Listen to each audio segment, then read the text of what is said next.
think expertise is construed. It's about results. It's not about the fancy words that I use. So if you go and look at my site, iwillteachoutoberiich.com, where I've been writing about personal finance for 5 years, you can see how much people are saving right there at the top right corner. You can also read any of the comments, and you'll see people saying, oh, wow, I had $17,000 of debt 2 years ago, and I've been reading that site, and now I have $5,000 saved up. So people are making moves, and it's not just about money. I want to emphasize that.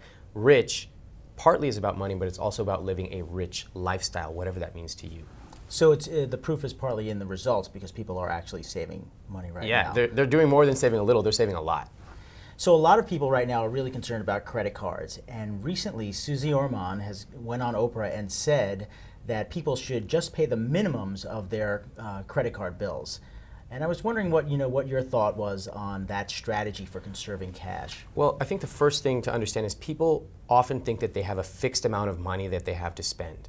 And that's true for a small percentage of people, but for a lot of people, they actually waste a lot more than they actually know. So there are small ways of rejiggering your spending so that you can save massive more amounts. For example, I talk about how to negotiate with your credit cards, or more importantly with your car insurance. And a lot of the people who followed my car insurance script when they called up the car insurance companies, they saved $700 a year. That's $700, rather than only paying the minimum on your credit card, that you could actually do a few small tweaks in your life and you could get that extra money and put it in savings. So I agree in spirit that we need more savings, but I would first try to go for the big wins rather than getting into bed with the credit cards, because they're going to get you one way or another later on. Okay. You bring up a topic that starts off one of the chapters.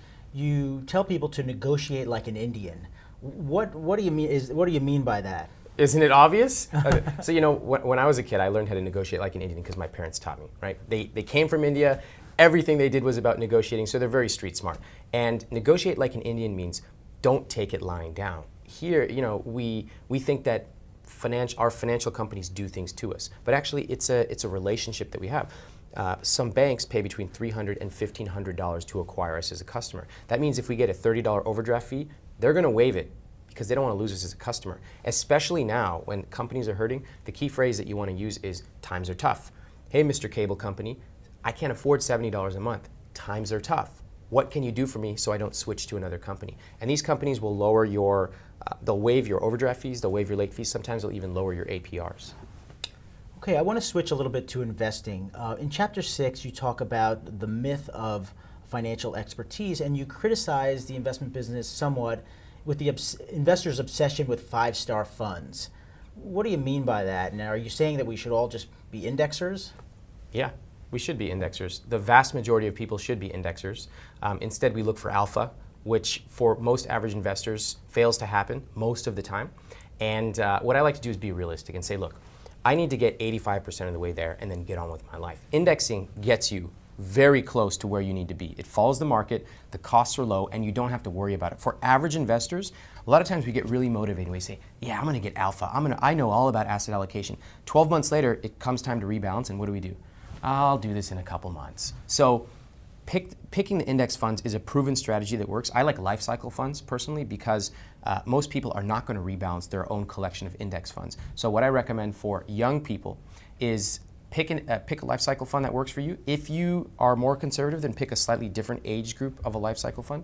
But don't try to go, for alpha. Don't try to beat the market because you won't. Let's be realistic with the research and ignore what Wall Street is telling us about always seeking out the hottest and sexiest funds. So one of the young people here asked me, what should I do with $5,000? Your advice would be a life cycle fund? I love that question. I get that question so much because the readers I write for, typically, they're not trying to pay off $25,000 of debt. They've got a job, maybe they even have $5K lying around. What do they do with it? So do they have a savings account? That would be one thing I would think about, especially in these times. With Susie Orman, I do agree with one thing. Get some savings. And 6 months is a nice recommendation. A lot of people get intimidated by that because that may mean $18,000 to $20,000 you have to have. Well, you don't have to have that all at once. You can start putting $500 a month in, and it'll take you a few years to get there, but you get there. If you want to invest, pick a nice life cycle fund, dollar cost average in, and that's basically what you need to do. The beautiful part about that is it reduces all these investment choices to one thing. Funnel as much money as possible into your investments and let the rest be handled for you with a life cycle fund. I think a lot of your book talks about ways to automate your personal finance. Do you have any, say, 2 resources that you can give our readers, our audience, about great websites, say, for automating your life? One site I like is billshrink.com. You basically can go there and put in your cell phone information, and it'll log into your account, scrape your info, and say, you're paying $110 for your cell phone each month, but you're actually only using this many minutes. So we recommend that you go and use this plan instead. That can actually save you hundreds of dollars a year. You can actually do that for your credit card as well. The other thing I would do is actually take a look at my system. I've written it up in detail, and you can search for the psychology of automation, building a bulletproof personal finance system. And I actually did a video where I showed people how to automate so that it's what I call the next $100 principle. When $100, you get paid $100 from your paycheck, what happens to that money?